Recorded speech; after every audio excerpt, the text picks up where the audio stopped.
तौसा शरीफ से breaking news शामिल कर रहे हैं। साबिक सूबाई पार्लिमानी सेक्रेटरी मुस्लिम लीग नून के रहनुमा सरदार मीर बादशाह खान कैसरानी पर ज़राई ग्रेजुएट्स की अराजी पर कब्जा की एंटी करप्शन डेरा गाजी खान में FIR दर्ज।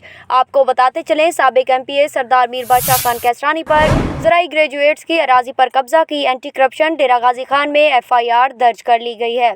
मुद्दाई दरखास्त ने मौक़िफ़ अख्तियार किया है कि सरदार मीर बादशाह कैसरानी समेत 64 अफराद ने ज़राई ग्रेजुएट्स की FIR 7547 कैनाल अराजी पर कब्जा कर रखा है, जिस पर एंटी करप्शन ने नून लीग के रहनुमा सरदार मीर बादशाह खान कैसरानी समेत 64 अफराद पर मुकदमा दर्ज कर लिया है। सरदार मीर बादशाह खान कैसरानी ने अपने बयान में कहा, ज़राई ग्रेजुएट्स की 1 इंच ज़मीन पर भी मेरा कब्जा नहीं। बयान हल्फी भी जमा करा चुका हूँ। हुकूमत PDM के जलसा को रोकने के लिए ऐसे हथकंडे इस्तेमाल कर रही है। सरदार मीर बादशाह खान कैसरानी ने कहा, नून लीग से वफादारी की सज़ा दी जा रही है, मुकदमात का सामना करेंगे।